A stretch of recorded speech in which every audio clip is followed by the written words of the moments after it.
ವೀಕ್ಷಕರೇ ನಮಸ್ಕಾರ. ದೂರದರ್ಶನ ಚಂದನ ವಾಹಿನಿಯ ಸಮಸ್ತ ವೀಕ್ಷಕರಿಗೆ ಸ್ಮಾರ್ಟ್ ಸೊಸೈಂದಿರು ಕಾರ್ಯಕ್ರಮಕ್ಕೆ ಆತ್ಮೀಯವಾದ ಸ್ವಾಗತ. ವೀಕ್ಷಕರೇ, ಸದ್ಯಕ್ಕೆ ನಾನು ಬೆಳಗಾವಿಯ ರುಕ್ಮಿಣಿ ನಗರದಲ್ಲಿದ್ದೀನಿ. ನಿಜ ಹೇಳ್ತೀನಿ, ಬೆಳಗ್ಗೆಯಿಂದ ಶೂಟಿಂಗ್ ಮಾಡಿ ಸಿಕ್ಕಾಪಟ್ಟೆ ಸುಸ್ತಾಗಿದೆ ಅನ್ನೋದು ಒಂದು ಕಡೆ ಆದರೆ, ಪ್ರತಿ ಮನೆಗೆ ಹೋದಾಗ ಆ ಜನ ತೋರಿಸುವಂಥ ಪ್ರೀತಿ, ಊಟ, ಉಪಚಾರ, ಅಭಿಮಾನ ಇದೆಯಲ್ವಾ, ಸೊ ಬಹುಶಃ ನಮ್ಮ ಸುಸ್ತು ಭಾಳ ಕಡಿಮೆ ಅನಿಸುತ್ತೆ, ಅಷ್ಟು ದೊಡ್ಡದಾಗಿದೆ. ಹಾಗಾಗಿ ಜೋಶ್ ಮಾತ್ರ ಕಡಿಮೆ ಆಗಿಲ್ಲ. ಸೊ ರಾತ್ರಿ ಆಗಿದೆ, ಈಗಾಗಲೇ ರುಕ್ಮಿಣಿ ನಗರದಲ್ಲಿ ಇದ್ದೀನಿ. ಇಲ್ಲೂ ಕೂಡ ಅತ್ತೆ ಸೊಸೆ ರೆಡಿಯಾಗಿ ಕಾಯ್ತಾ ಇದ್ದಾರೆ ನಮ್ಮನ್ನು ವೆಲ್ಕಮ್ ಮಾಡ್ಕೊಳ್ಳೋದಕ್ಕೆ, ಜೊತೆಗೆ ಇವತ್ತಿನ ಸಂಚಿಕೆಯನ್ನು ಭರ್ಜರಿಯಾಗಿ ನಿಮಗೋಸ್ಕರ ನೀಡೋದಕ್ಕೆ. ಬನ್ನಿ ಒಳಗೆ ಹೋಗೋಣ. ಅತ್ತೆ ಸೊಸೆ ಜೊತೆಗೆ ಮಾತಾಡ್ತಾ ಮಾಹಿತಿ, ಹಾಡು, ಹರಟೆ ಇವೆಲ್ಲವನ್ನೂ ಕೂಡ ನಾವು ಸವಿಯೋಣ. ಶುರು ಮಾಡೋಣ ಇವತ್ತಿನ ಸಂಚಿಕೆ ಸ್ಮಾರ್ಟ್ ಸೊಸೆಂದಿರು. ಬನ್ನಿ ಒಳಗೆ ಹೋಗೋಣ. ಸೊ ವೀಕ್ಷಕರೇ, ವೆಲ್ಕಮ್ ಅಂತ ಭರ್ಜರಿಯಾಗಿ ರಂಗೋಲಿ ಹಾಕಿದ್ದಾರೆ. ಈ ರೀತಿ ವೆಲ್ಕಮ್ ಮಾಡೋದಕ್ಕೆ ಅವ್ರು ರೆಡಿ ಮಾಡ್ಕೊಂಡಿದ್ದಾರೆ. ಸೊ ನೀಟಾಗಿ ಮನೆ ಶೃಂಗಾರವಾಗಿದೆ. ವಾವ್, ಸೊ ಅದ್ಭುತವಾಗಿದೆ ಮನೆ. ಸೊ ಜನ ಯಾರಿದ್ದಾರೆ ನೋಡೋಣ, ಬನ್ನಿ ಕೇಳೋಣ. ಸೊ ಯಾರಿದ್ದೀರಾ ಮನೆಯಲ್ಲಿ? ನಮಸ್ಕಾರ.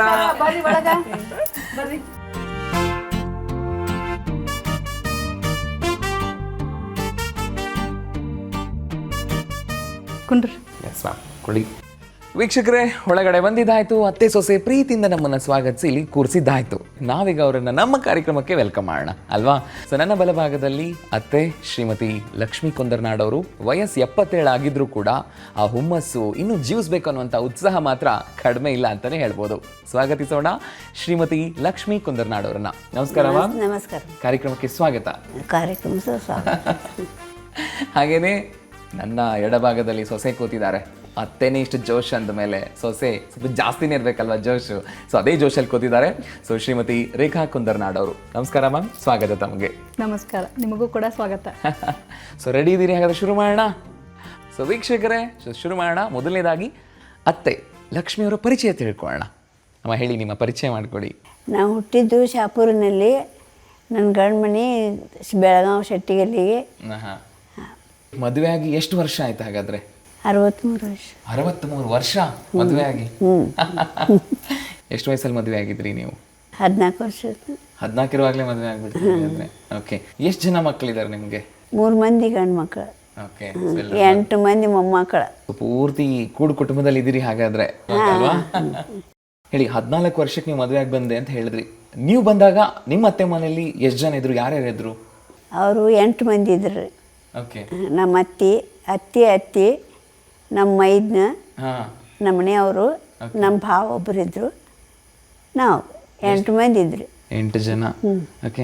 14 ವರ್ಷಕ್ಕೆ ನೀವು ಮದುವೆ ಆಗಿ ಬಂದ್ರಿ ಅಲ್ವಾ? ಸೊ ಏನೂ ತಿಳಿದಂತ ವಯಸ್ಸದು. ಏನೂ ಗೊತ್ತಿಲ್ಲ. ಅವಾಗ ಹೆಂಗ್ ನಿಭಾಯಿಸಿದ್ರಿ? ಹೆಂಗ್ ಸ್ಟ್ರಾಂಗ್ ಆಗಿದ್ರಿ ನೀವು ಅವಾಗ? ಮತ್ತೇನು ಮಾಡೋದು, ಮಾಡಿಕೊಟ್ಟಿದಾರ ಮತ್ತೆ ಹೋಗಬೇಕಲ್ಲ.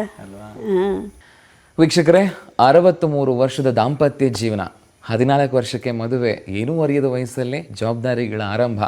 ಕಲಿಯುವಂಥದ್ದು ಸಾಕಷ್ಟಿದೆ, ಬದುಕಿಲ್ಲೇ ಇದೆ. ಮಾತಾಡೋಣ. ಅದಕ್ಕೂ ಮುಂಚೆ ಸೊಸೆ ಪರಿಚಯ ಮಾಡ್ಕೊಳ್ಳೋಣ. ರೇಖಾ ಅವರೇ ಹೇಳಿ, ನಿಮ್ಮ ಪರಿಚಯ ಮಾಡಿಕೊಡಿ.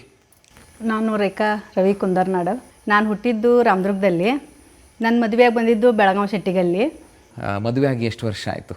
ನನ್ನ ಮದುವೆಯಾಗಿ 25 ವರ್ಷ ಆಯ್ತು ರೀ. ಮೊನ್ನೆ ಏಪ್ರಿಲ್ 9 ತಾರೀಕಿಗೆ ರೀ. ನಿಮ್ಮ ಹವ್ಯಾಸಗಳು ಅಂದರೆ ಫ್ರೀ ಟೈಮಲ್ಲಿ ಏನು ಮಾಡ್ತಿರ್ತೀರಿ? ಇಲ್ಲ, ಮನೆ ಕೆಲಸನೇ ಜಾಸ್ತಿ ರೀ. ಹೌಸ್ ವೈಫರ್ ರೀ ನಾವು ಆ್ಯಕ್ಚುಲಿ. ಹ್ಞೂ ರೀ, ಮನೆಯೊಳಗೆ ಕೆಲಸ ಮಾಡ್ಕೊಂಡು ಇರ್ತೇವೆ. ನಿಮ್ಮ ಅತ್ತೆಯವ್ರು ಹೇಳ್ತಾ ಇದ್ರು, ನಾವು ಕೂಡು ಕುಟುಂಬದಲ್ಲಿದ್ದೀವಿ, ಅಷ್ಟು ಜನ ಇದ್ದೀವಿ ಅಂತ. ಹೇಳಿ, ಎಷ್ಟು ಜನ ಇದ್ದೀರಿ ಟೋಟಲ್ ಆಗಿ? ನಾವೆಲ್ಲ ಟೋಟಲ್ ಅಂದ್ರೆ 16 ಜನ ರೀ. ಓಕೆ, 14 ಜನ ಇದ್ದೀರಿ ಮನೆಯಲ್ಲಿ? Okay okay. ಹ್ಞೂ ರೀ, 14 ಜನ. ಎಲ್ಲ ಕೆಲಸಗಳು ನಿಭಾಯಿಸೋತ್ತಿಗೆ ದಿನ ಪೂರ್ತಿ ಮುಗಿದು? ಹ್ಞೂ ರೀ, ದಿವಸ ಎಲ್ಲ ಮನೆಯೊಳಗೆ ಆಗಿಬಿಡ್ತೈತೆ ರೀ. ಸಂತೋಷ ಮ್ಯಾಮ್.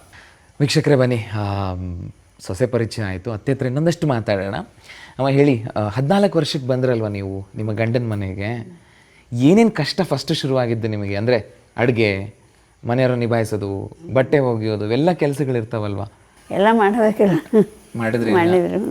ಅಡುಗೆ ನೀವು ಮುಂಚೆಯಿಂದನೂ ಮಾಡಿ ಅನುಭವ ಇತ್ತಾ ಅಥವಾ? ನಾವು ಕಲ್ತೀವಿ ಬಂದ ಗಂಡ ಮನೆಗೆ ಬಂದ. ನೀವು 14 ವಯಸ್ಸಿದ್ರೆ ನಿಮ್ಮ ಅತ್ತೆಯವ್ರಿಗೆ ಎಷ್ಟು ವಯಸ್ಸಿತ್ತು ಅವಾಗ? 60-65 ವರ್ಷ ಇರ್ಬೇಕ್ರಿ ಅವ್ರಿಗೆ. ಅವಾಗ 65 ಇತ್ತು ಅವರಿಗೆ? ಹಾಂ. ಅಂದ್ರೆ ನಿಮಗೆ 14, ಅವರಿಗೆ 60 ಮೇಲೆ. ಹಾಂ. ಅಷ್ಟು ಅಜಗಜಾಂತರ ವ್ಯತ್ಯಾಸ. 60 ಇರ್ಬೇಕು, 55 60 ಅಷ್ಟು ಇರ್ಬೇಕು. ಇವಾಗ ಅವ್ರಿಗೆ ಕೋಪ ಬಂದ್ಬಿಟ್ಟಿರುತ್ತೆ ಅಂತ ಅನ್ಕೊಳ್ಳಿ, ಯಾವುದೋ ಒಂದು ಸಂದರ್ಭದಲ್ಲಿ ಅವ್ರ ನಿಮ್ಮ ಮೇಲೆ ರೇಗಿರ್ತಾರೋ ಏನೋ ಹೇಳಿರ್ತಾರೆ. ನೀವು ಚಿಕ್ಕವ್ರು, ಅರ್ಥ ಮಾಡ್ಕೊಳಕ್ ಆಗಲ್ಲ ವಯಸ್ಸು. ನಿಮಗೆ ನಿಮ್ಮ ಅಪ್ಪ ಅಮ್ಮ ನೆನಪಾಗ್ತಿದ್ರಾ ಅಥವಾ ಗಂಡ ನೆನಪಾಗ್ತಿದ್ರಾ? ಹೇಗ ದುಃಖ ಹೊರಗಡೆ ಹಾಕ್ತಿದ್ರಿ? ಅಪ್ಪ ಅಮ್ಮ ನೆನಪಾಕಿದ್ರು. ಅಪ್ಪ ಅಮ್ಮ ನೆನಪಾಕಿದ್ರು. ಆಮೇಲೆ ನಿಮ್ಮ ಅತ್ತೆ ಹತ್ರ ಹೇಳ್ತಿದ್ರ ಅದನ್ನ ದುಃಖ ಆಗೋದನ್ನ? ಹಾಂ, ಓಕೆ. ನಿಮ್ಮ ಅತ್ತೆಯಿಂದ ಏನು ಕಲ್ತ್ರಿ ನೀವು? ನಾವೇನು ಅಡುಗೆ ಮಾಡೋದು, ನಮ್ಮ ಮಗ್ಗಿ ನಾವು ನೇಕಾರ ಹಾಂ ಹಾಂ, ಸೀರೆ ನೇಯ್ತಾರಲ್ಲ ಅದ ಕೆಲಸ ಮಾಡ್ತಿದ್ವಿ ಓಕೆ. ಮನ್ಯಾಗ. ನಿಮ್ಮ ಅತ್ತೆಯವರು ನಿಮಗನ್ನ ಹೇಳ್ಕೊಡ್ತಿದ್ರ? ಹ್ಞೂ. ಓಕೆ. ಸೊ ಇವಾಗ ನೀವು ಅತ್ತೆ ಆಗಿದ್ದೀರಿ, ಮನೇಲಿ ಸ್ವಸ್ಥರಿದ್ದಾರೆ 3 ಜನ ಅಲ್ವಾ? ಈಗ ನೀವು ಹೆಂಗೆ ನಿಭಾಯಿಸ್ತೀರಿ ಮನೇಲಿ? ನಿಮಗೆ ಕೋಪ ಬಂದಾಗ ಹೆಂಗೆ ಹೊರಗೆ ಹಾಕ್ತೀರಿ? ಅವ್ರಿಗೆ ಬೈತಿರೋ, ಬುದ್ಧಿ ಹೇಳ್ತಿರೋ, ಹೆಂಗೆ ಮಾಡ್ತೀರಿ ಅವ್ರಿಗೆ? ಏನು ತಪ್ಪು ಮಾಡಿದ್ರೆ ಹೇಳ್ತೇವೆ. ಹೇಳ್ತೀರಿ? ತಪ್ಪು ಮಾಡಿದ್ರೆ ಹೇಳ್ಬೇಕು. ಏನಾದ್ರು ಘಟನೆ ಆಗಿತ್ತಾ, ನಡೆದಿತ್ತಾ ಏನಾದರೂ ತಪ್ಪಾದಾಗ? ನೀವು ಹಂಗೇನಿಲ್ರಿ, ನಮ್ದು ಜಗಳ ಅದ ಏನಿಲ್ಲ. ಎಲ್ಲರೂ ಸ್ಮಾರ್ಟ್ ಸೊಸೆ ಅಂದರೆ ಸಿಕ್ಕಿದ್ದಾರೆ ನಿಮಗೆ? ಹಾಂ. ಓಕೆ ಓಕೆ, ಹೇಳಮ್ಮ. ಹಾಗಿದ್ರೆ ಮೊದಲನೇದಾಗಿ ಸ್ಟಾರ್ಟಿಂಗ್ ಬಂದಾಗ, ಅಂದರೆ ನಾನು ಹೇಳೋವಂಥದ್ದು, ಮೊದಲನೇ ಮಗನಿಗೆ ಮದುವೆ ಮಾಡಿದಾಗ ಫಸ್ಟು ಸೊಸೆ ಬಂದಿರ್ತಾರಲ್ವಾ, ಆಗ ನಿಮ್ಗೊಂದು ಸ್ವಲ್ಪ ರೆಸ್ಪಾನ್ಸಿಬಿಲಿಟಿ ಒಂದು ಸ್ವಲ್ಪ ಆಗಿರುತ್ತೆ. 2ನೇ ಮಗನ್ ಮಾಡಿದಾಗ ಇನ್ನೊಬ್ರು ಬರ್ತಾರೆ, ಅವಾಗ ಇನ್ನೊಂದು ಸ್ವಲ್ಪ ಜಾಸ್ತಿ. 3ನೇ ಮಗನ್ ಮಾಡಿದಾಗ ಮತ್ತೆ ಜಾಸ್ತಿ ಆಗಿರುತ್ತೆ. ಇದು ಅತ್ತೆ ಪೊಸಿಷನ್ ನಿಭಾಯಿಸೋದು ಕಷ್ಟನಾ ಸುಲಭನಾ? ಕಷ್ಟ ಅದು, ಮಾಡ್ಕೊಂಡ್ರೆ ಕಷ್ಟ, ಇಲ್ಲಾದ್ರೆ ಸರಳ ಹೋದ್ರೆ ಸರಳ ಐತಿ. ಹಾಗಂತೀರಿ. ನಿಮ್ಮ ಸೊಸೆ ಅಂತ ಕೇಳೋಣ ಆಯ್ತಾ? ನಿಮ್ಮ ಬಗ್ಗೆ ಏನು ವಿಷಯಗಳ ಹೇಳ್ತಾರೆ ಕೇಳೋಣ ಬನ್ನಿ ಹಾಗಾದರೆ. ಸೊ ವೀಕ್ಷಕರೇ, ಸೊಸೆ ರೇಖಾ ಅವರು ಒಂದಷ್ಟು ವಿಷಯಗಳನ್ನ ತಿಳ್ಕೊಳ್ಳೋಣ. ಮ್ಯಾಮ್ ಹೇಳಿ, ಅತ್ತೆಯವರ ಬಹುಶಃ ಜೀವನದ ಒಂದು ಪಯಣ ಇದೆಯಲ್ವ, ಅವ್ರ ಅನುಭವ ಇದೆಯಲ್ಲ, ದಿನದಿನಕ್ಕೂ ಒಂದೊಂದು ವಿಷಯಗಳನ್ನ ಹೇಳ್ಕೊಡತ್ತೆ. ಬಿಕಾಸ್ 63 ವರ್ಷದ ಮದುವೆ ಅನುಭವ ಅದು. ಹೇಳಿ, ನಿಮ್ಮ ಅತ್ತೆಯವರಿಂದ ಈಗಲೂ ನಾವು ಕಲಿತಾ ಇದ್ದೀವಿ, ನಮ್ಮ ಅತ್ತೆ ಈ ವಿಷಯಕ್ಕೆ ದಿ ಬೆಸ್ಟ್ ಅಪ್ಪ ಅನ್ನೋದಾದ್ರೆ ಯಾವ ವಿಷಯಕ್ಕೆ ನಿಮ್ಮ ಅತ್ತೆ ಬೆಸ್ಟ್? ಅವ್ರ ವಿಶೇಷ ಈ ಮನೆ ಒಳಗೆಲ್ಲ ಮೇಂಟೆನೆನ್ಸ್ ಮಾಡ್ತಾರೆ. ಅಂದ್ರೆ ಖುಷಿ ಆಗ್ತಾ ಇದ್ದೀವಿ ನನಗೆ. ಅಂದ್ರೆ ಎಲ್ಲಾನು ಕವರ್ ಮಾಡ್ಕೋತಾರೆ ಅವ್ರು. ನಿಭಾಯಿಸ್ತಾರೆ, ಎಲ್ಲ ನಿಭಾಯಿಸ್ತಾರೆ.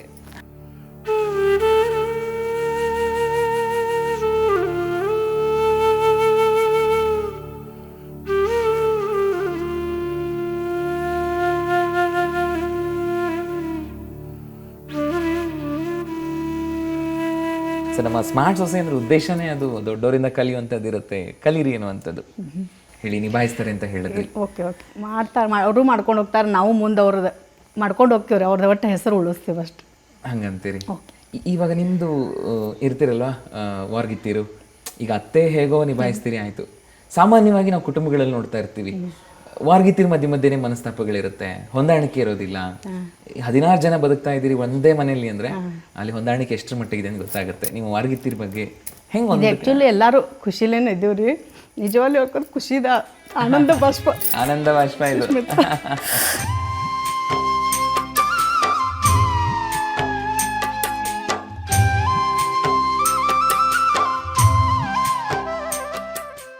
ಹೇಳಿ, ವಾರ್ಗಿತ್ತೀರ ಬಗ್ಗೆ ಹೇಳ್ತಾ ಇದ್ರಿ, ನಿಮ್ಮ ಮಧ್ಯೆ ಹೆಂಗೆ ಹೊಂದಾಣಿಕೆ ಇದೆ? ನಾವೆಲ್ಲರೂ ಚೆನ್ನಾಗಿದ್ದೀವ್ರಿ, ಒಬ್ರಿಗೊಬ್ರು ಹಂಚ್ಕೊಂಡು ಕೆಲಸ ಮಾಡ್ಕೊಂಡು ಹೋಗ್ತೀವ್ರಿ, ಹಂಗೇನೇನು ಪ್ರಾಬ್ಲಮ್ ಇಲ್ಲ. ಒಮ್ಮೆ ನನಗೆ ತ್ರಾಸದ ಅವ್ರು ಮಾಡ್ತಾರೆ, ಅವ್ರ ತ್ರಾಸದ ನಾವು ಮಾಡ್ತೀವಿ. ಮತ್ತೆಲ್ಲ ಮಕ್ಕಳು ನಮ್ಮ ಜೊತೆ ಅಗದಿ ಕ್ಲೋಸ್ ಆಗಿ ಮೂವ್ ಮಾಡ್ತಾರೆ. ಎಲ್ಲರೂ ಚಂದ ಇದೇವ್ರಿ. ಹ್ಞೂ ರೀ. ಈ ಕೆಲಸ ನಾನೇ ಮಾಡಬೇಕು? ಇಲ್ಲ ಇಲ್ಲ ಇಲ್ಲ ಇಲ್ಲ, ಹಂಗೇನಿಲ್ಲ. ನಮ್ದು ಯಾರು ಬೇಗ ಕೆಲಸ ಮುಗಿದಿರ್ತೈತಿ ಅವ್ರು ಮತ್ತೆ ಅದೊಂದು ಮುಂದಿನ ಕೆಲಸ ಮಾಡ್ಕೊಂಡ್ಬಿಡೋದು. ಅವ್ರು ಬರ್ತಾರ ಅವ್ರ ಮಾಡ್ತಾರ ಅಂತೇನು ವೇಟ್ ಮಾಡೋಂಗಿಲ್ಲ. ಹೆಂಗೆ ಟೈಮ್ ಬರ್ತೈತೆ ಹಂಗೆ ಮಾಡ್ಕೊಂಡು ಹೋಗ್ಬಿಡ್ತೇವ್ರಿ. ಅಲ್ಲ, ಓಕೆ.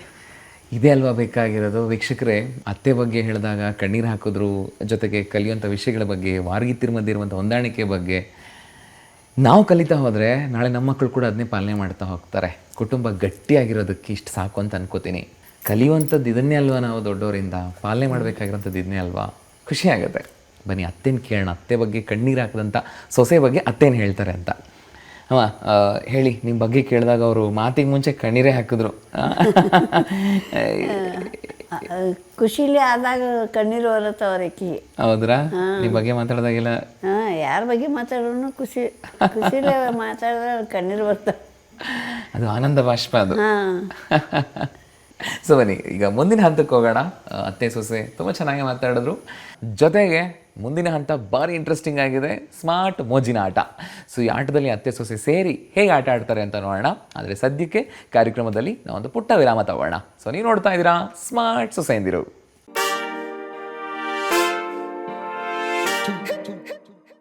ವೀಕ್ಷಕರೇ, ಮತ್ತೊಮ್ಮೆ ಸ್ವಾಗತ ತಮಗೆ. ನೀವು ನೋಡ್ತಾ ಇದ್ದೀರಾ ಸ್ಮಾರ್ಟ್ ಸೊಸೆಯಂದಿರು.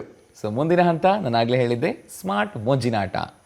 ಸೊ ಸ್ಮಾರ್ಟ್ ಮೋಜಿನಾಟ ಏನಪ್ಪ ಅಂತಂದರೆ ಇಲ್ಲಿ ನಾನು ಅತ್ತೆ ಮತ್ತು ಸೊಸೆನ, ಸೊ ಒಬ್ಬರನ್ನ ಹಿಂದೆ ನಿಲ್ಸಿರ್ತೀನಿ, ಒಬ್ಬರನ್ನ ಮುಂದ್ಗಡೆ ಕೂರಿಸಿರ್ತೀನಿ. ಒಂದಷ್ಟು ತರಕಾರಿಗಳನ್ನು ಹಿಂದೆ ನಿಂತಿರೋರಿಗೆ ಕೊಟ್ಟಿರ್ತೀನಿ.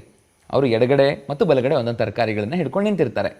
ಮುಂದೆ ಕೂತಿರೋರು ನಾನು ಕೇಳುವಂಥ ತರಕಾರಿ ಎಡಗಡೆ ಇದೆಯಾ ಅಥವಾ ಬಲಗಡೆ ಇದೆಯಾ ಅಂತ ಗೆಸ್ ಮಾಡಬೇಕು.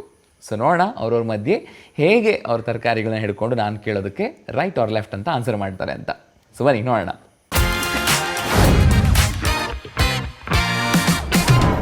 ವೀಕ್ಷಕರೇ, ಅತ್ತೆ ಲಕ್ಷ್ಮಿಯವರು ಹಿಂದೆ ನಿಂತಿದ್ದಾರೆ, ಸೊಸೆ ರೇಖಾ ಅವರು ಈ ರೀತಿ ಕೂತಿದ್ದಾರೆ. ಸೊ ಈಗ ನೋಡೋಣ ಫಸ್ಟು ಯಾವ ತರಕಾರಿ ಹಿಡ್ಕೊಂಡಿದ್ದಾರೆ ಅತ್ತೆ ಅಂತ. ಶುರು ಮಾಡೋಣ ಹಾಗಾದರೆ. ರೇಖಾ ಅವರೇ, ಈಗ ನಿಮ್ಮ ಅತ್ತೆಯವ್ರು ತೊಗೊಂಡಿರುವಂಥದ್ದು ಹೀರೆಕಾಯಿ ಮತ್ತು ಮೆಂತ್ಯ ಸೊಪ್ಪು. ರೇಖಾ ಅವರೇ, ಹೀರೆಕಾಯಿ ಯಾವ ಕಡೆಗಿದೆ? ಎಡಗಡೆ. ಎಡಗಡೆಗಿದೆಯಾ? ಅತ್ತೆಯವರೇ, ಎಡಗಡೆಗಿದೆ. ಎಸ್, ಉತ್ತರ ಸರಿಯಾಗಿದೆ. ಸೊ 1 ಪಾಯಿಂಟ್ ಇವಾಗ ರೇಖಾ ಅವ್ರಿಗೆ ಸಿಕ್ಕಿದೆ. ನೆಕ್ಸ್ಟ್ ಇವಾಗ ಸೊ ನೆಕ್ಸ್ಟ್ ಯಾವ ತರಕಾರಿ ತಗೋತಾರೆ ನೋಡೋಣ. ಓಕೆ, ಸೊ ರೇಖಾ ಅವರೇ, ಬದನೆಕಾಯಿ ಮತ್ತು ಮಾವಿನಕಾಯಿ ಇದೆ. ಇವಾಗ ಬದನೆಕಾಯಿ ಯಾವ ಕಡೆಗಿದೆ? ಎಡಗಡೆ ಇದೆ ರೀ. ಎಡಗಡೆಗೆ. ಎಸ್, ಮತ್ತೊಂದು ಪಾಯಿಂಟ್ ಸಿಕ್ಕಿದೆ. ಕಾಣಿಸ್ತಾ ಇದೆಯಾ ಹೇಗೆ ನಿಮಗಲ್ಲಿ? ಕಾಣತೈತಿ ನೋಡಿ. ಓಕೆ, ನೆಕ್ಸ್ಟ್ ಇವಾಗ ಸೊ 2 ಪಾಯಿಂಟು ಸೊಸೆನೇ ತೊಗೊಂಡಿದ್ದಾರೆ. ಅತ್ತೆ ನೋಡಿದ್ರೆ ತರಕಾರಿ ಮೇಲೆ ತರಕಾರಿ ತರ್ತಾ ಇದ್ದಾರೆ. ಓಕೆ, ಈಗ ನೆಕ್ಸ್ಟ್ ಸ್ಟಾರ್ಟ್. ಈಗ ಈರುಳ್ಳಿ ಮತ್ತು ಆಲೂಗಡ್ಡೆ ನಿಮ್ಮ ಎಡಗಡೆಗಿದೆಯಾ ಬಲಗಡೆಗಿದೆಯಾ? ಬಲಗಡೆ ಇದೆ ರೀ. ಪಾಯಿಂಟ್ ಮತ್ತೊಂದು ಸಿಕ್ತು ರೇಖಾ ಅವ್ರಿಗೆ. ಸರಿಯಾದ ಉತ್ತರ ಬಲಗಡೆಗಿದೆ. ನೆಕ್ಸ್ಟ್ ಇವಾಗ ಎಲ್ಲ ನಿಮಗೆ ಪ್ಲಾನ್ ಮಾಡ್ಕೊಂಡ್ಬಿಟ್ಟಿದ್ರೆ ಎಡಗಡೆಗೇನು ಬಲಗಡೆಗೇನು ಅಂತ. ಓಕೆ, ಈಗ ನಿಂಬೆಹಣ್ಣು ಮತ್ತು ಟೊಮ್ಯಾಟೊ ಇದೆ. ನಿಂಬೆಹಣ್ಣು ಯಾವ ಕಡೆಗಿದೆ? ಎಡಗಡೆ ಇಡ್ತಾರೆ. ಎಡಗಡೆ. ಸರಿಯಾದ ಉತ್ತರ ಎಡಗಡೆಗಿದೆ ನಿಂಬೆಹಣ್ಣು. ಓಕೆ, ಲಾಸ್ಟ್ ಇವಾಗ. ಸೊ ಲಾಸ್ಟ್ ನೋಡೋಣ. 4 ಪಾಯಿಂಟ್ ತೊಗೊಂಡಿದ್ದಾರೆ ಇವಾಗ. ಇನ್ನು ಕೊನೆಯದಾಗಿ ಕ್ಯಾಬೇಜ್ ಮತ್ತು ಡೊಣ್ಮೆಣಸಿನ್ಕಾಯಿ. ಈಗ ಡೊಣ್ಮೆಣಸಿನ್ಕಾಯಿ ನಿಮ್ಮ ಎಡಗಡೆಗಿದೆಯೋ ಬಲಗಡೆಗಿದೆಯೋ? ಎಡಗಡೆ ಇಡ್ತಾರೆ. ಎಡಗಡೆಗಿದೆಯಾ? ಶೋರಾ? ಅಲ್ಲ, ಬಲಗಡೆಗಿದೆ. ಪಾಯಿಂಟ್ ಸಿಕ್ಕಿದೆ ನಿಮ್ಮ ಅತ್ತೆಯವ್ರಿಗೆ. ಸೊ ನಿಮಗೆ 0 ಸಿಕ್ಕಿದೆ. ವೀಕ್ಷಕರೇ, ಸೊಸೆ ಇದರಲ್ಲಿ 4 ಪಾಯಿಂಟ್ನ ತೊಗೊಂಡಿದ್ದಾರೆ. ಈಗ ಸ್ವಲ್ಪ ಏನು ಮಾಡೋಣ ಅಂದರೆ ಉಲ್ಟಾ ಮಾಡೋಣ.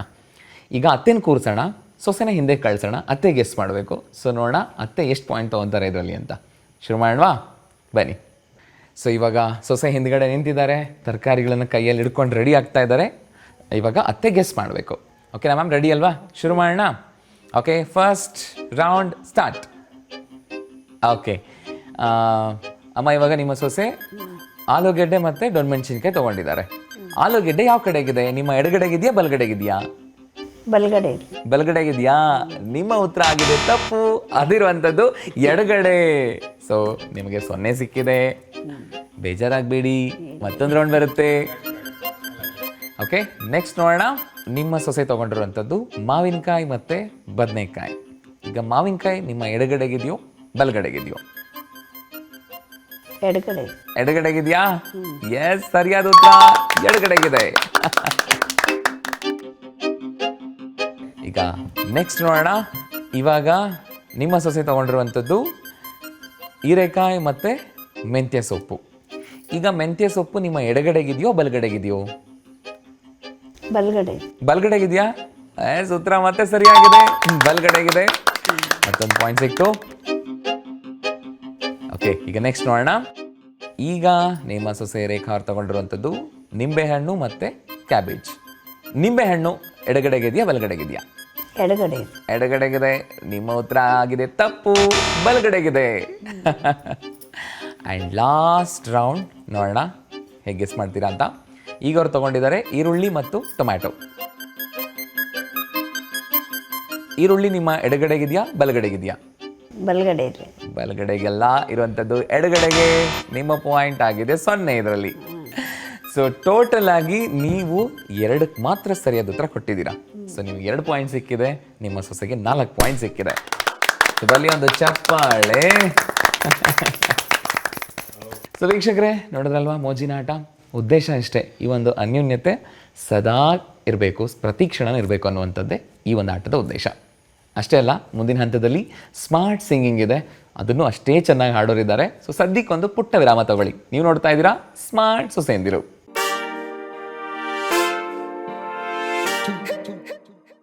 ನಮಸ್ಕಾರ ವೀಕ್ಷಕರೇ, ನಾನು ಸುಧಾಮೂರ್ತಿ. ನಮ್ಮ ಡಿ ಡಿ ಚಂದನ ವಾಹಿನಿ ಬಹಳ ಚೆನ್ನಾಗಿ ಪ್ರೋಗ್ರಾಮ್ಸ್ ಮಾಡ್ತಾ ಇರ್ತಾರೆ.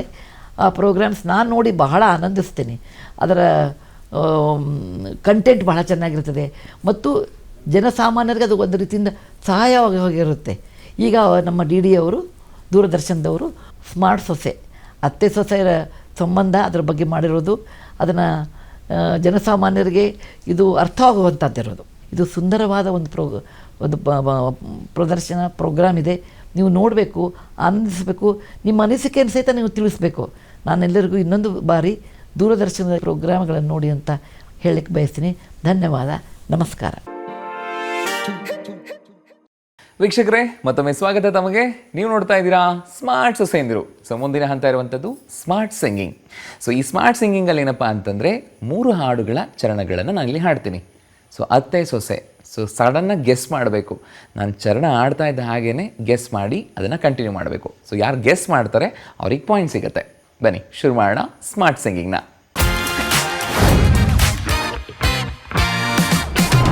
ಅಮ್ಮ ಹೇಳಿ, ಹಾಡು ನೀವು ಒಬ್ಬರೇ ಹಾಡ್ತೀರೋ ಅಥವಾ ಯಾರಾದ್ರೂ ಜೊತೆಗಿದ್ದಾರಾ? ನಮ್ಮ 2ನೇ ಸೊಸೆ ಬರ್ತಾರೆ. ಅವ್ರ ಹೆಸರು ಉಮಾ. ಓಕೆ, ಸೊ ವೆಲ್ಕಮ್ ಮಾಡೋಣ ಉಮಾ ಅವರು. ಮೇಡಮ್ ಸ್ವಾಗತ ನಿಮಗೆ. ಓಕೆ, ಸೊ ಈಗ ಸೊಸೆ ಕಡೆಗೆ ಮಾಡೋಣ. ಮೇಡಮ್ ಹೇಗೆ, ನೀವು ಒಬ್ಬರೇ ಹಾಡ್ತೀರೋ ಅಥವಾ ನಿಮಗೂ ಜೊತೆಗಿದ್ದಾರೆ ಯಾರಾದರೂ? ನಂದು ಓರ್ಗೆತ್ತಿ ಬರ್ತಾಳ್ರಿ, ಸುಜಾತ. ಓಕೆ, ಕರೀರಿ ಹಾಗಾದ್ರೆ ಅವ್ರನ್ನ. ಸುಜಾತ. ಓಕೆ, ಸೊ 1ನೇ ಸೊಸೆ, 2ನೇ ಸೊಸೆ, 3ನೇ ಸೊಸೆ, ಇದು ಪರಿಚಯ. ಓಕೆ, ಸೊ ನಾನು ಆಗಲೇ ಹೇಳಿದಂತೆ ಒಂದು ಚರಣನ ನಾನು ಹಾಡ್ತೀನಿ. ಯಾರಿಗೆ ಗೊತ್ತಿರುತ್ತೋ, ನಿಮ್ಮ ಟೀಮಿಗೆ ಗೊತ್ತಾಗುತ್ತೋ ಟಕ್ ಅಂತ ಅದನ್ನ ಗೆಸ್ ಮಾಡಿ ಹಾಡೋಕೆ ಶುರು ಮಾಡಬೇಕು. ಸರಿನಾ? ಶುರು ಮಾಡೋಣ. ಸೊ ಮೊದಲನೇ ಹಾಡು ಈ ರೀತಿಯಾಗಿದೆ, ಕೇಳಿಸ್ಕೊಳ್ಳಿ. ಸಾಗರ ಹುಣ್ಣಿಮೆ ಕಂಡು ಒಕ್ಕುವ ರೀತಿ ನಿನ್ನನ್ನು ಕಂಡ ದಿನವೇ ಹೊಮ್ಮಿತು ಪ್ರೀತಿ. ನೀ ಕಡಲಾದರೆ ನಾನದಿಯಾಗುವೆ ನಿಲ್ಲದೆ ಓಡಿ ಇನ್ನೆಂದು ನಿನ್ನನ್ನು ಅಗಲಿ ನಾನಿರಲಾರೆ ಒಂದು ಕ್ಷಣ ನಿನ್ನದನ್ನು ನಾ ಸಹಿಸಲಾರೆ. ಸೊ ಬಂತು ಅತ್ತೆ ಲಕ್ಷ್ಮಿ ಹಾಗೇನೆ ಸೊಸೆ ಉಮಾ ಅವ್ರಿಗೆ ಒಂದು ಪಾಯಿಂಟ್. ಬರಲಿ ಚಪ್ಪಾಳೆ. ಓಕೆ, ಸೊ ಈಗ 2ನೇ ಹಾಡನ್ನು ತಗೋತಾ ಇದ್ದೀನಿ. ಸೊ ಈ ರೀತಿ ಆಗಿದೆ. ಜೀವಗಳ ಭಾಷೆ ಇದು, ಬೇಕೆ ಅನುವಾದ, ಭಾವಗಳ ದೋಚುವುದು ಚಂದ ಅಪರಾಧ, ಯಾರಿಗೂ ಹೇಳದ ಮಾಹಿತಿ ನೀಡು, ಖಾತರಿ ಇದ್ದರೂ ಕಾಯಿಸಿ ನೋಡು, ನಿನ್ನಿಂದ ನನ್ನೇ ನೀನೆ ಕಾಪಾಡು ನಿನ್ನನೇ ತೆರೆಯುತ್ತ ಕನಸಿನ ಕಣ್ಣನೇ. ಸೊ ಅಲ್ಲಿಗೆ 2 ಪಾಯಿಂಟ್ಗಳು ಅತ್ತೆ ಟೀಮ್ಗೆ ಸಿಕ್ಕಿದೆ. ಬರಲಿ ಚಪ್ಪಾಳೆ ಅತ್ತೆ ಟೀಮ್ಗೆ. ಓಕೆ, ಲಾಸ್ಟ್ ಒಂದಿದೆ, ನೀವು ಗೆಸ್ ಮಾಡಲೇಬೇಕು. ಸರಿನಾ? ಲಾಸ್ಟ್ ಸಾಂಗ್ ತಗೊಳ್ಳೋಣ. ಓಕೆ, ಸೊ ಈ ರೀತಿಯಾಗಿದೆ. ಒಮ್ಮೊಮ್ಮೆ ನಾನೇ ಕೇಳೋದು ನನ್ನೇ, ನೀ ಸೂರ್ಯನ ಬಂಧುವೆ, ನಿನ್ನನ್ನು ಕಂಡೆ ನಾನಂದುಕೊಂಡೆ, ನೀ ಚಂದ್ರನ ತಂಗಿಯೇ, ಆ ಮಿಂಚು ಕೊಂಚ ನಿಲ್ಲದು, ಬರಿ ಮಿಂಚಿ ಹೋಗುತ್ತಿಹುದು, ನಿನ್ನ ಕಾಂತಿ ಕಂಡು ನಸು ನಾಚಿಕೊಂಡು ಬರಿ ಮುಗಿಲ ನೇಣುಕಿಹುದು. ಗೋ ಜೀನಾ ಹನಿ ಮಿನು ಮಿನುಗೋ ತುಟಿಗೆ ಬನ್ನಿ ಜಿನ ಜಿನುಗೋ, ಜೇನಾ ಹನಿ ಮಿನು ಮಿನುಗೋ ತುಟಿಗೆ ಬನ್ನಿ. ಒಲೆ ಒಲೆ ಒಲೆ ಚಪ್ಪಾಳೆ. ಸೊ ಟೋಟಲ್ ಆಗಿ ಹೋಲ್ಸೇಲ್ 3 ಪಾಯಿಂಟ್ನು ಅತ್ತೆ ಟೀಮ್ ತೊಗೊಂಡಿದ್ದಾಯಿತು. ಸೊ ಇದರಲ್ಲಿ ಅಂದರೆ ಅವರಿಗೆ ಸಪೋರ್ಟ್ ಮಾಡಿದಂಥ 2ನೇ ಸೊಸೆ ಉಮಾ ಅವರು, ಹಾಗೆಯೇ ಇವರಿಗೆ ಸಪೋರ್ಟ್ ಮಾಡಿದಂಥ 3ನೇ ಸೊಸೆ ಸುಜಾತ ಅವರು. ಸೊ ಥ್ಯಾಂಕ್ ಯು ಮೇಡಮ್, ಇಬ್ಬರಿಗೂ ಕೂಡ ಧನ್ಯವಾದಗಳು. ತಮಗೂ ಕೂಡ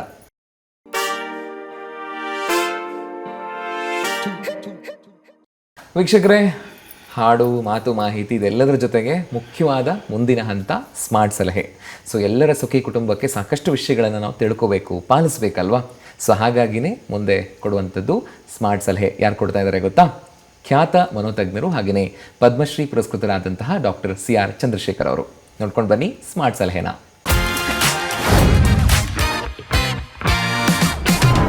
ಅತ್ತೆ ಸೊಸೆಯ ನಡುವೆ ವಯಸ್ಸಿನ ಅಂತರ ಭಾಳ ಜಾಸ್ತಿ ಆಗಿಬಿಟ್ರೆ, ಅತ್ತೆ ವಯಸ್ಸು 60-65 ಮೀರಿಬಿಟ್ಟಿದೆ, ಹಿರಿಯ ನಾಗರಿಕಳಾಗಿದ್ದಾಳೆ. ಈಗ ಕಿರಿಯ ಸೊಸೆ ಅಥವಾ ಚಿಕ್ಕ ವಯಸ್ಸಿನ ಸೊಸೆ 40 ವರ್ಷ ವ್ಯತ್ಯಾಸ ಬರ್ತದೆ. ಅಂಥ ಮನೆಗಳಲ್ಲಿ ಸಾಮಾನ್ಯವಾಗಿ ಹಿರಿಯ ನಾಗರಿಕರಿಗೆ ನಾವು ನಿರ್ಲಕ್ಷ್ಯಕ್ಕೊಳಗಾಗ್ತಿದ್ದೇವೆ, ನಮ್ಮ ಬಗ್ಗೆ ತಿರಸ್ಕಾರ ಇದೆ ಸೊಸೆ ಮನಸ್ಸಿನಲ್ಲಿ, ಅಥವಾ ನಾವಿರೋದು ಸೊಸೆಗೆ ಭಾರ. ಅದನ್ನ ಬಾಯ್ಬಿಟ್ಟು ಹೇಳಲ್ಲ ಸರ್, ಅದು ನಡವಳಿಕೆಯಲ್ಲಿ ನೇರವಾಗಿ ಮಿಟ್ಟಿಸ್ತಾರೆ. ನೀವು ನಮಗೆ ಭಾರವಾಗಿದ್ದೀರಿ, ಇಷ್ಟು ವರ್ಷ ಯಾಕೆ ಬದುಕಿದ್ದೀರಿ, ಬೇಗ ಸಾಯಬಾರ್ದೆ, ನೇರವಾಗಿ ಹೇಳಲ್ಲ. ಆದರೆ ಆ ಮೆಸೇಜ್ ನಮಗೆ ಬರ್ತಾಯಿದೆ ಸರ್. ಯಾಕೆಂದರೆ ಊಟ ಬಡಿಸುವಾಗ ನಮ್ಮ ಬೇಕು ಬೆಲೆಗಳನ್ನು ಹೇಳ್ಕೊಂಡಾಗ ತಕ್ಷಣ ಪ್ರತಿಸ್ಪಂದೋದಿಲ್ಲ. ಗೋಷ್ಠಿ ಮುಗಿದೋಗಿದೆ, ನೀನೇ ತಂದುಕೊಡಮ್ಮ ಅಥವಾ ಗಂಡನಿಗೆ ಹೇಳಮ್ಮ ಅಂತಂದರೆ ಹೇಳೋದು, ಅಯ್ಯೋ ಮರ್ತೋಯ್ತತ್ತೆ, ನಾಳೆ ತಂದಾಯ್ತು ಬಿಡಿ, ಒಂದಿನ ಮಾತು ತಿಂದರೆ ಏನಾಯ್ತು ಬಿಡಿ. ಅಥವಾ ಆಕೆಯ ಆಹಾರದಲ್ಲಿ ಕೆಲವು ಪಥ್ಯಗಳು ಮಾಡಬೇಕಾಗತ್ತೆ, ಯಾವುದು ಆಹಾರ ಬೇಕು ಅನಿಸುತ್ತೆ, ಅದು ಬೇಡ ಅಂತ ಅನಿಸುತ್ತೆ. ಆಗ ಸೊಸೆ ಅದಕ್ಕೆ ಸ್ಪಂದಿಸೋದಿಲ್ಲ. ವಯಸ್ಸಾಯಿತು, ಏನು ಬಾಯಿ ಚಪ್ಪಲಿನ ಮೀನು ತಿನ್ನಿಲ್ವಾ, ಯಾಕೆ ಪಕೋಡ ತಿನ್ಬೇಕು, ನೀವು ಬೋಣ ತಿನ್ನಬೇಕು, ತಿನ್ನಬೇಡಿ, ಏನು ತಿನ್ನೋದು ಆಗೋದಿಲ್ವೋ. ಈ ರೀತಿ ವಯಸ್ಸಾದ ಅತ್ತೆಯ ಅಗತ್ಯಗಳನ್ನು ಕಿರಿಯ ವಯಸ್ಸಿನ ಸೊಸೆಯರು ನಿರ್ಲಕ್ಷ್ಯ ಮಾಡ್ಬೋದು. ಇದು ಖಂಡಿತ ಸರಿಯಲ್ಲ. ವಯಸ್ಸಾದ ವ್ಯಕ್ತಿಯನ್ನು ಗೌರವಿಸ್ತಕ್ಕಂಥದ್ದು, ಅವರು ಬೇಕು ಬೇಗ ನೋಡ್ಕೊಳ್ತಕ್ಕಂಥದ್ದು ಕಿರಿಯರ ಧರ್ಮ ಮತ್ತು ಕರ್ತವ್ಯ. ಆಗ ಆ ಸಂಸಾರ ಸ್ಮಾರ್ಟ್ ಆಗುತ್ತೆ, ಸಂತೋಷದಿಂದ ಕೊಡುತ್ತೆ. ಇದನ್ನು ಗಮನಿಸಿ.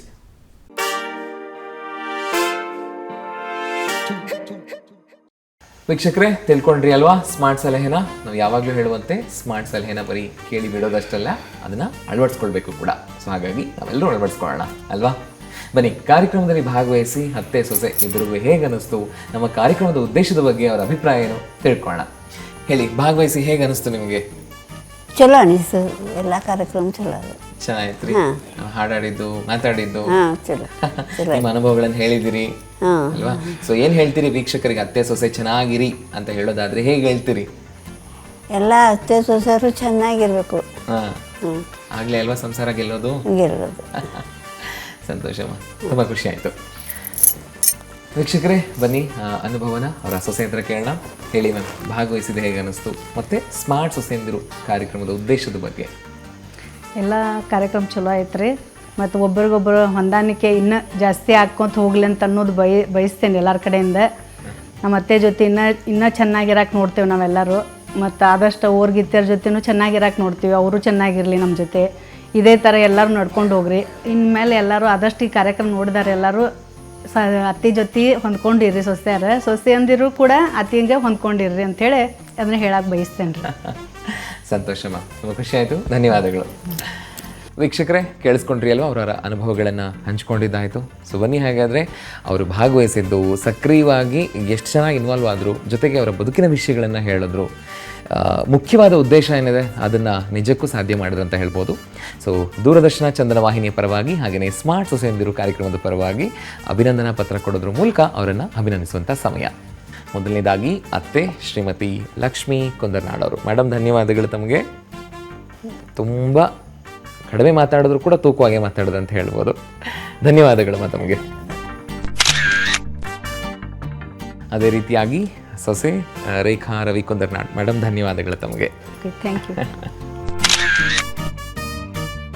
ವೀಕ್ಷಕರೇ, ನೋಡಿದ್ರಲ್ವಾ ಇವತ್ತಿನ ಸ್ಮಾರ್ಟ್ ಸೊಸೆಯಂದಿರು ಕಾರ್ಯಕ್ರಮ ನಿಮಗೆ ಸಾಕಷ್ಟು ವಿಷಯಗಳನ್ನು ಹಂಚಿದೆ ಅಂತ ಅನ್ಕೋತೀನಿ ನಾನು.